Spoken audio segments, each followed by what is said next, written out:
Bastos, que nos vai falar da amizade e influência entre os dois poetas, João Cabral de Melo Neto e o Cristo Cigano, de Sofia de Melo Breiner Anderson. Professor, obrigado. tem a palavra. Obrigadíssimo. Em primeiro lugar, eu gostaria de agradecer à organização do CIRAL, à professora Lidis, ao professor Lino,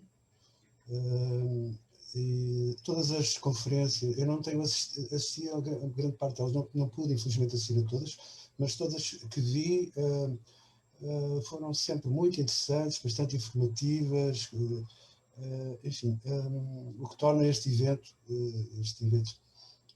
científico e cultural bastante, não só interessante, mas bastante construtivo, diria o João Cabral. Eu não vou repetir, vou tentar não repetir o que já foi dito, nomeadamente por Ricardo Viveiros. Ele, enfim, conviveu com o João Cabral de Melo Neto, entre outros poetas, entre outros escritores. Ele foi bastante informativo acerca da vida da biografia do João Cabral de Melo Neto, embora não nos tenha esclarecido um ponto aqui importante para este poema e para a relação literária com a Sofia de Melo Breiner, que é a relação de João Cabral com a Espanha. Eu não sei exatamente quantas vezes, eu sei que ele percorreu o mundo, não todo, mas enfim, uma parte dele, enquanto diplomata, mas não sei exatamente quantas vezes e quantos anos ele passou em Espanha. Porque a Espanha, de facto, é o país, portanto, excluindo o Brasil, como é óbvio, que o mais marcou profundamente. Mas, enfim, isso ver-se-á melhor após a leitura do meu texto. Portanto, como aqui já foi dito, e todo,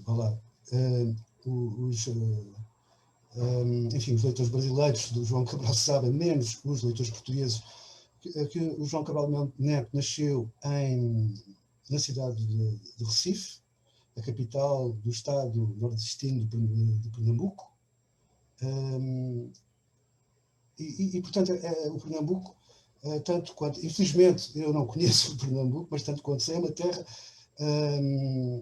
de grandes tradições literárias e com uma forte cultura, uma cultura popular muito marcada, aliás, como se vê no Morte e Vida Severina, um auto de Natal pernambucano, e no amor do João Cabral, enfim, pelo povo, pela gente humilde do Nordeste. Portanto, de algum modo ele aparenta ser um poeta, enquanto poeta dedicado a temas brasileiros, um poeta regional, e portanto, um poeta regionalista, se quiserem, com uma forte marca pernambucana. Aliás, o Ricardo Viveiros explicou isto muito bem, portanto eu não vou avançar por aí. Mas numa direção contrária, o João Cabral continua a tradição modernista. Portanto, é um continuador da tradição modernista, tanto brasileira como internacional. Portanto, ele tem estes dois polos, não é? Um regional, popular, e um lado mais sofisticado, modernista, que lhe permite dialogar com a arte de outros artistas e escritores, com um apurado sentido seletivo, onde as exclusões do cânon, são tão importantes quanto as inclusões. Portanto, o João Cabral foi sempre muito seletivo. Nem todos, embora lesse muito, fosse um leitor voraz, ele era extremamente seletivo naquilo que gostava, ou naquilo que era importante, ou que seria importante para a sua escrita. E, portanto, há exclusões desse cânon que são significativas. Isto porquê? Porque uma preocupação maior deste poeta foi a de evitar o epigonismo. Aliás, todos os grandes poetas, ou todo o poeta, tenta evitar o epigonismo. E, portanto, de soar diferente, de ter uma voz única entre os poetas contemporâneos, em particular entre os lusófonos, não apenas brasileiros, mas em toda a entre os poetas lusófonos em geral. E nos poetas lusófonos século XX. Por exemplo, a leitura que João Cabral faz da influência de Fernando Pessoa, tanto na poesia portuguesa como brasileira, é importante. Ao que ele só confessa em 1991, portanto, já numa fase avançada da vida e da obra. E passo a citar. Portanto, por exemplo, desculpem, o mal que Pessoa, isto é o João Cabral a falar, o mal que Pessoa fez à literatura é imenso. Aquela coisa inspirada, caudalosa, criou uma legião de poetastros que acreditam na inspiração metafísica. Até Carlos Drummond de Andrade ficou assim no fim da vida. Logo, isto é importante porque, digamos, ele estava consciente da grandeza de Pessoa e de quanto, digamos, estas figuras, de algum modo, ensombram, digamos, a carreira dos poetas posteriores, aqueles que se seguem, quanto ensombram as posteridades.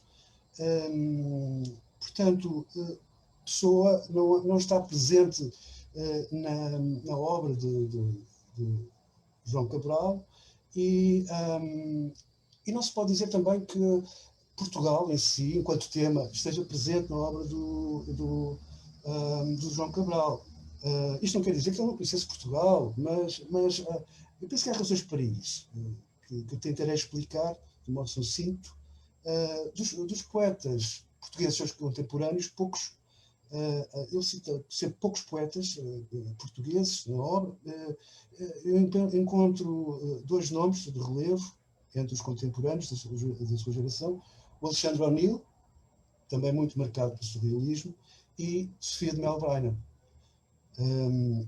Dos poetas anteriores a Pessoa, só Cesário Verde é parcialmente resgatado, embora ele seja um mestre partilhado por Pessoa, pela Sofia e pelo João Cabral, em parte, porque ele não gosta muito de certas particularidades burguesas, se assim poderei dizer, do Cesário.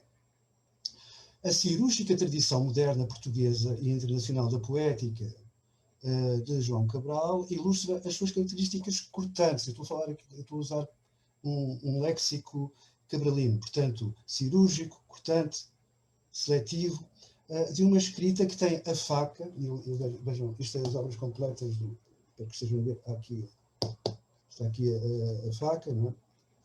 A faca, portanto, que tem a faca como por símbolo central. É conhecido o poema, sei lá, um dos últimos livros dele é precisamente A Escola das Facas. O outro que segue à morte e vida severina é Uma Faca Salâmina, um poema muito interessante. Portanto, mas quando pensamos no João Cabral enquanto poeta brasileiro, nós encontramos uma rejeição também literária muito semelhante.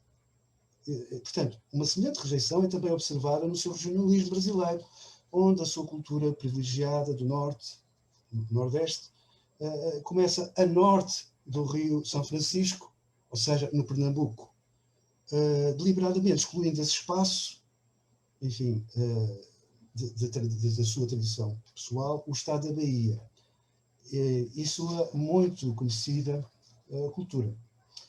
Todo grande poeta tem necessariamente uma tradição, um cânon próprio, distinto dos outros poetas maiores.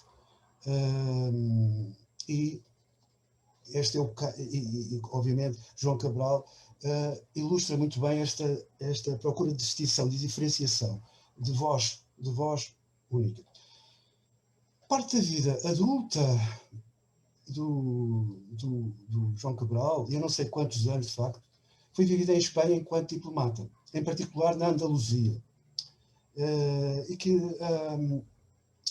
é uma região com a qual ele desenvolveu uma grande empatia, tornou no seu lugar do mundo por excelência e na sua segunda pátria. Isto é interessante. Portanto, ele tem uma alma sevilhana, pelo menos cultivou essa dimensão na sua obra poética. O sevilhano é, por isso, um quase alter ego de João Cabral, que foi, portanto, sevilhano por adoção. Sevilha é a cidade não brasileira onde ele se sentiu suficientemente livre para ser flaneur, enfim, para deambular à vontade pelas ruas, para se mostrar no meio da multidão que ele muito bem descreve na sua poesia dedicada às ruas de Sevilha, ao povo de Sevilha. João Cabral é hoje o mais andaluz, é por isso, hoje o mais andaluz dos poetas brasileiros do século XX. Foi grande a sua imersão na cultura ibérica andaluza, em particular na subcultura cigana. Isto também é explicável, que tem expressão maior. De tal modo que ele, às vezes, é como se fosse um poeta andaluz, lusófono, de expressão brasileira. É muito interessante este aspecto. Será através deste fascínio pela cultura da Andaluzia que João Cabral circundará a quase irresistível e inevitável a exposição à influência de Fernando Pessoa, que a sua geração literária portuguesa e brasileira conheceu. É claro, mais em Portugal, mas também muito no Brasil. A cultura andaluza permitiu a João Cabral circundar o impacto pessoano e aproximá-lo de um grande poeta, de um outro grande poeta, neste caso espanhol, do século XX, o andaluz Federico García Lorca. Em 1966, confessa o João Cabral a um jornalista português do Diário de Lisboa. Lorca, para mim, é um poeta genial, a partir do Romancero Gitano e do Cante Rondo. Isto é, dois livros muito marcados, do Lorca, muito marcados pela cultura cigana andaluza, ou seja, pela cultura dos mais pobres, diria eu, da Andaluzia. É que me fascina, tem qualquer coisa. É claro que ele não nos envolve muito, não explica porque que o Lorca o fascina, que tem qualquer coisa. A nós, leitores, cabe-nos explicar e compreender porquê. Daí também a centralidade do símbolo da faca, em João Cabral. Reflexo da sua paixão andaluza, a faca é, na sua obra, um símbolo articulador de paralelismos, alegorizações e transferências semânticas entre a Andaluzia e o Pernambuco, entre Sevilha e o Recife, entre Garcia Lorca e João Cabral, e entre João Cabral e Sofia Anderson. É também devido a estas características que o João Cabral se torna numa influência importante e reconhecida em Sofia de Melo Braga, sentida em particular nas mudanças estilísticas e temáticas que a escrita poética desta última conheceu no início dos anos 60 e reveladas com a publicação, primeiro, do Cristo Cigano, que não é talvez dos livros mais conhecidos e mais estudados da Sofia, talvez, não sei muito bem porquê, mas e depois, portanto, mudanças que também se refletem no livro sexto, este sim muito famoso, de 1962. A amizade literária de João Cabral e Sofia nasceu em 1958, quando o acaso propiciou um encontro em Sevilha entre os dois poetas.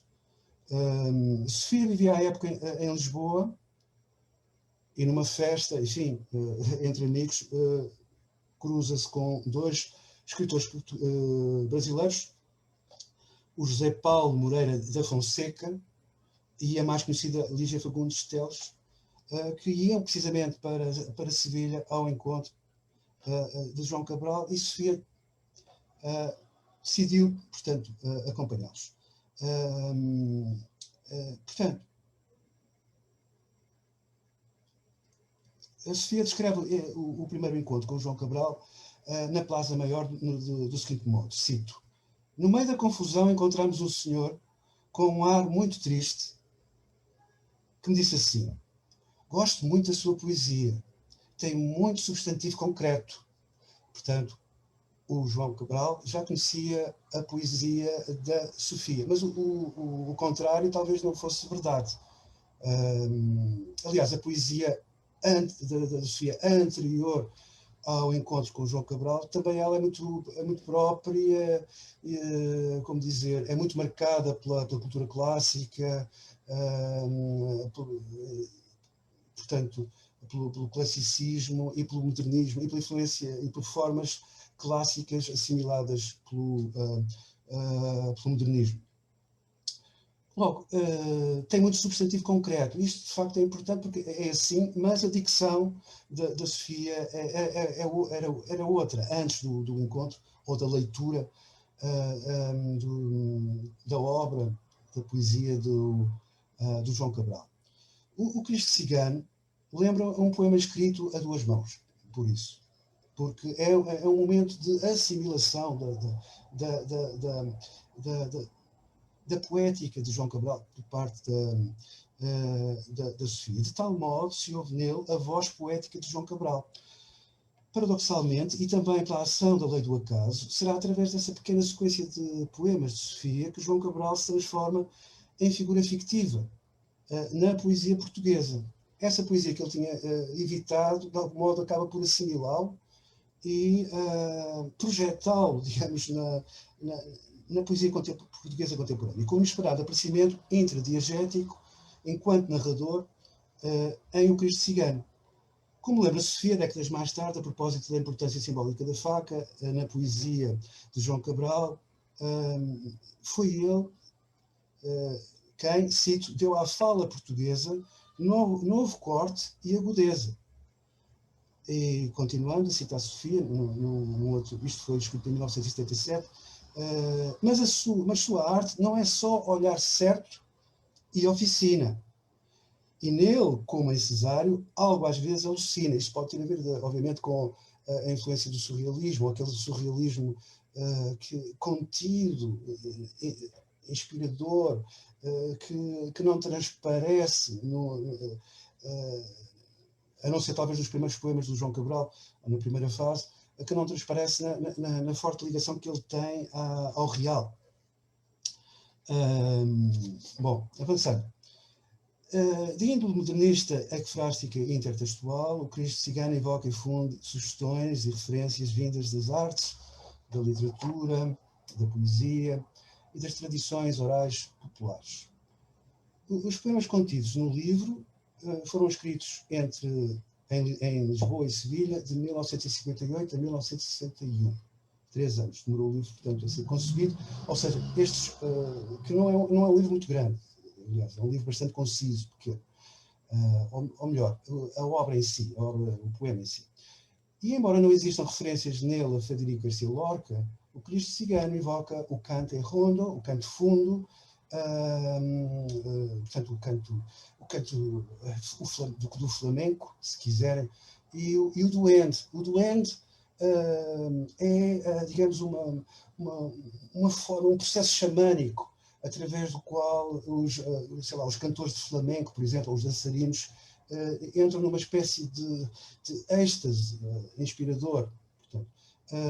Portanto, tanto o cante rondo e o duende, mas em particular o cante rondo, são muito gratos a João Cabral, que por sua vez os transfere para a Sofia essa mesma paixão.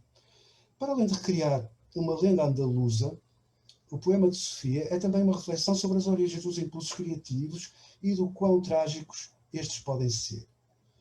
O Cristo Cigano terá a sua origem numa história tradicional andaluza, criada e contada por João Cabral Sofia. Sinceramente, eu ainda não descobri qual é esta lenda tradicional andaluza. Provavelmente é uma lenda que foi, como eu digo aqui, recriada e adaptada. Portanto, uma narrativa brutal, sanguinária, de uma tentativa de criação do belo absoluto e perfeito, refletido numa escultura de temática religiosa. A desesperada procura de verismo para essa obra sacra leva um artista, um escultor, e é importante aqui que seja um escultor, a assassinar um cigano com que fortuitamente se cruza no campo, à beira de um rio, na primavera. É uma narrativa poética que desenvolve o tema do artista, o escultor, do seu modelo, o cigano, e da sua criação. Um retrato de Jesus Cristo no momento da sua morte. O oxímoro Cristo cigano, isto é, o nome pelo qual é conhecida a escultura, esta escultura de Jesus Cristo, que teve por modelo um cigano de luz. Cristo, cigano, não, são duas palavras que muito raramente se encontram, daí o oxímoron. O Cristo cigano, ou a lenda do Cristo cachorro, título bifacial que aponta tanto para a Andaluzia, o cigano, como para o Brasil, cachorro, é formado por uma sequência de 12 poemas, na maioria breves, fortemente condensados e articulados entre si, através de elipses e mudanças de nível de narração. O tema desta narrativa breve, onde só o essencial se conta, é constituído... o todo desta narrativa breve é constituído por 11 capítulos, com um prólogo em verso.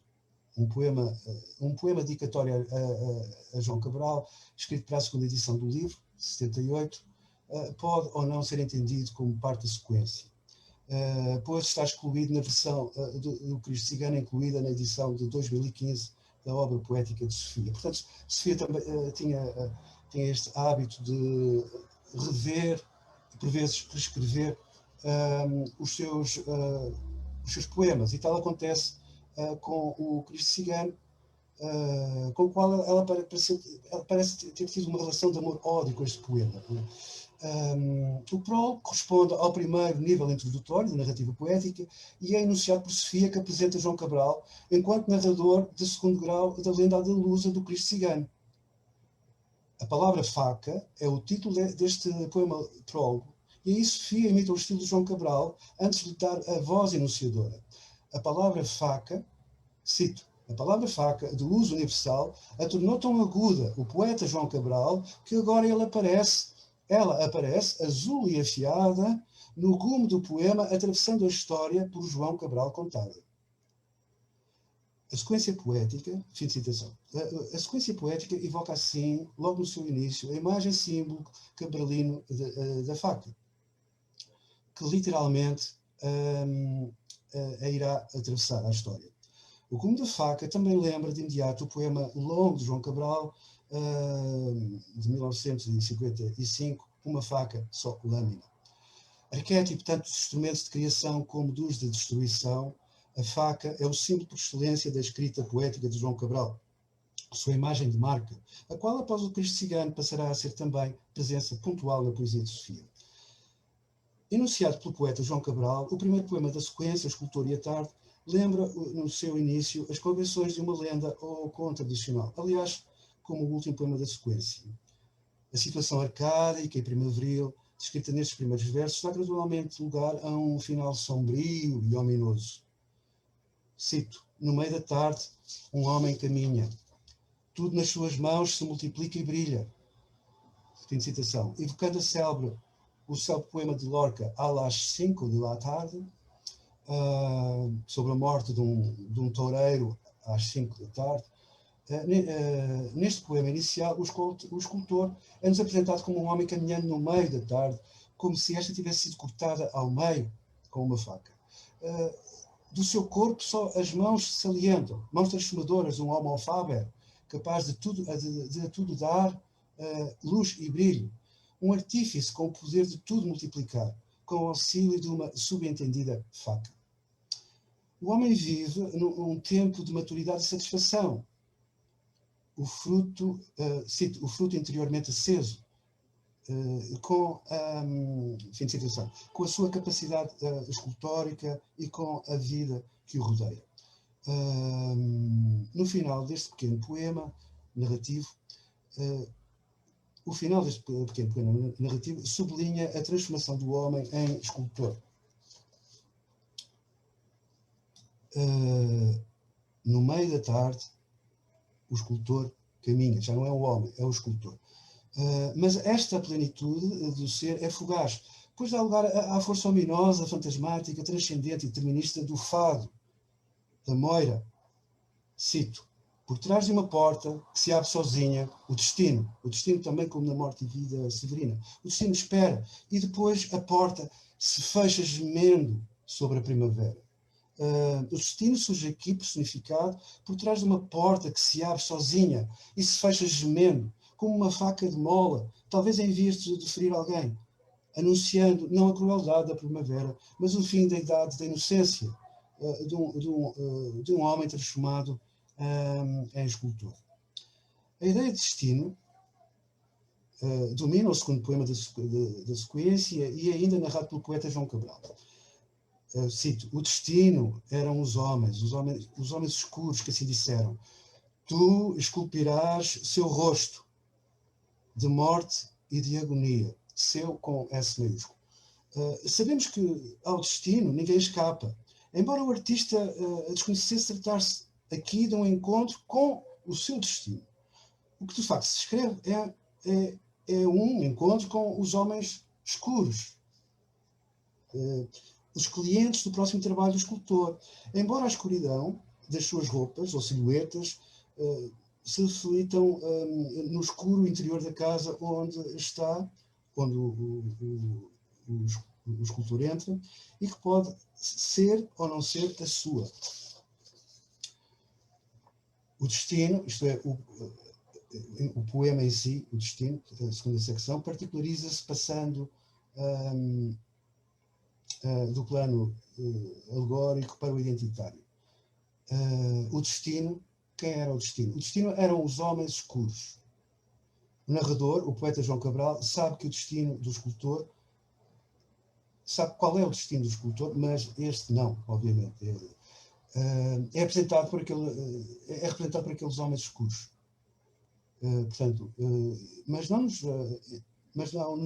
embora não nos diga quem de facto são e que poder representam, se o político, se o económico, se o religioso, se todos estes. Os homens formam um pequeno coro que em uníssono dá uma misteriosa ordem performativa. Tu esculpirás seu rosto de morte e agonia. O que pode ser interpretado de dois modos. Não vais poder furtar-te a este trabalho escultórico. É impossível, por muito que o tema te desagrade. Ou, o outro tema, esta é a difícil tarefa que te propomos realizar. Caso queiras trabalhar para nós e receber a nossa proteção ou evitar a nossa perseguição. Os homens escuros sugerem representantes do clero católico, andaluz, eventualmente, encomendando ao escultor uma obra de arte sacra que espelhe, cito, seu rosto de morte e agonia. Isto é, um rosto de Cristo no momento do espaço físico. O escultor irá cumprir escrupulosamente, mas não sem angústia, a ordem que lhe é dada. Sendo um homem contemplativo, apaixonado pela beleza e um perfeccionista, tal como João Cabral, na sua arte, em que é exímio, portanto, não se importará, para isso não se importará mesmo de cometer no momento de possessão por forças inconscientes um trágico crime de sangue para atingir o sublime estético da sua meta escultórica. Não é apenas o receio de represálias clericais, de se não conseguir modelar adequadamente, de ele não conseguir modelar adequadamente o rosto de um Cristo agónico à beira da morte. Portanto, bom, avançando um bocadinho. O escultor inicia então uma demanda de um modelo que o inspire na sua concepção do rosto sagrado, de modo a responder à ordem que lhe é imposta pelo destino. Homens negros. O terceiro poema da sequência intitula-se por isso A Busca. É o mais longo e enigmático dos que compõem o Cristo Cigano, talvez ainda mais do que os outros poemas da sequência. A leitura isolada de A Busca, é o título deste poema, adquire um sentido diferente do produzido pela leitura sequencial, pois o seu tema é o amor-paixão. De facto, o poema A Busca aborda primeiramente a paixão criativa do artista antes da sua criação, a qual replica a paixão de Cristo. E a busca de um modelo, o cigano, capaz de propor ao artista a representação perfeita das paixões criativa, crística e trágica. Estas circunstâncias explicam a maior extensão deste poema, marcando marcado por ecos, repetições lexicais que também se reproduzem em outros lugares do Cristo Cigano. Caminhava, destino, primavera, imagem, retrato, são alguns destes ecos lexicais. O narrador, o poeta João Cabral, inicia de novo o poema com uma descrição do deambular do artista. Pelos campos fora caminhava sempre como se buscasse uma presença ausente. Fim de citação. O escultor, já desorientado e angustiado, ao contrário do que acontece no primeiro poema da sequência, deambula pelos campos em busca de uma presença ausente. Cristo, o seu modelo, o cigano. Mas sem mencionar qual o seu nome. Com o fim da quadra introdutória, o poeta João Cabral dá rapidamente a voz ao escultor que, em discurso direto, apostrofa a morte. Outro tema também cabralino. Onde estás tu, morte? Como te posso ver neste dia de maio, com rosas e trigo? É como se tu não vivesses comigo. O silêncio da morte inviabiliza a sua personificação. Mas quem pode ver a morte? Digo eu, entre parênteses. A morte será a principal fonte de inspiração do artista, o que lhe é negado neste momento da narrativa poética. É como se ela não estivesse já dentro dele.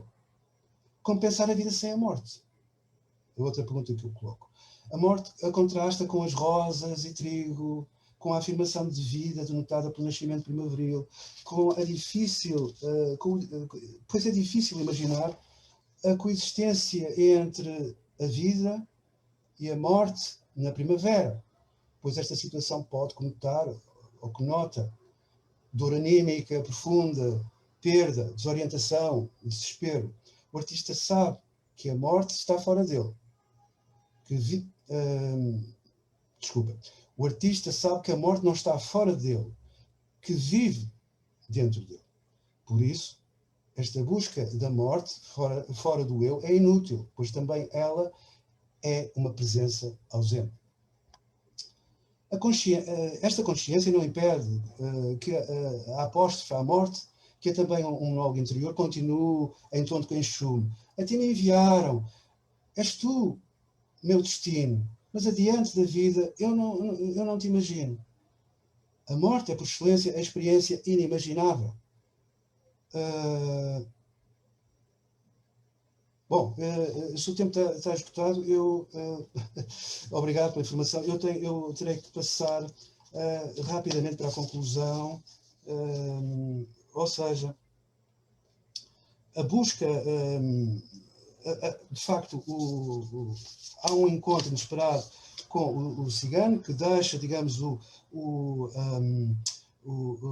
escultor profundamente em êxtase, digamos, e realiza o crime, portanto, a morte do cigano. Na secção 8ª, bom, muito se passou, entretanto, entre a secção 2ª e a 8ª, nomeadamente o encontro com o corpo do cigano, banhando-se num rio. Este poema, a Canção de Matar, é da sequência o mais próximo do estilo do João Cabral. Tanto na forma como no conteúdo, como representando o momento em que a sua poética oficinal e concreta é assimilada por Sofia. Mas é também um poema profundamente trágico, porque digamos, é um momento do duende em que ele assume, o escultor, que irá matar aquele rosto, aquele corpo, para ver o rosto, porque ele precisa ver o rosto do cigano, de modo a completar a sua obra. Bom, isso assim acontece, e na secção 10ª, Aparição, que é um momento particularmente ecfrástico, o poeta João Cabral descreve em 6 quadras irregulares e semi-rimadas a passagem gradual de um crime, de morte meditada de um homem, para a criação artística de um busto de Cristo em agonia. Daí o título Aparição. Portanto, do modelo, do rosto, que ele finalmente vê após o ter assassinado, vê o cigano que é pacífico, note-se, normalmente está conectado com as facas, é neste caso a vítima. O assassínio contra a natura do cigano revela-se assim imprescindível para que nasça uma obra de arte sacra, impressionante pela sua autenticidade. A faca brilhante do escultor fere com rápida precisão. Se o seu gesto é muito rápido, a morte da vítima é lenta. Devagar, devagar, um homem morre. Escura no jardim, a noite se abre, enquanto o sangue foge, veloz, veloz. Bom, chegamos, portanto, aqui ao clímax da sequência. O escultor vê finalmente o rosto distorcido pela dor e pela morte de alguém belo em vida. A revelação do rosto choca, pois a sua face é dor e morte crua. Mas não ao artista, que finalmente pode, vamos lá ver, sob a influência de uma inspiração sobrenatural, diria eu, portanto, representar com autenticidade a face de Cristo. Bom, e para concluir, nem ética nem moral são referidos neste poema. Mesmo se o Cristo cigano, no seu todo, pareça questionar a doutrina da arte pela arte, ou a ideia popular de que os fins, em arte e não só, justificam os meios, por mais aberrantes que estes sejam. Assimilada à lição de João Cabral, o Cristo cigano fica, por Sofia, o Cristo cigano fica completo. Tal como a metamorfose do sujeito após um ritual de passagem. A poesia de Sofia estará agora preparada para abordar, com clareza e objetividade renovadas, um leque expressivo mais amplo. As dimensões menos agradáveis e felizes de um cotidiano também, ele cada vez mais abrangente e diverso, onde o Brasil e a literatura brasileira terá presença importante. E pronto, mais depressa do que isto não posso subir. Obrigado por esta oportunidade de falar sobre João Cabral e Sofia de Melo Brainer.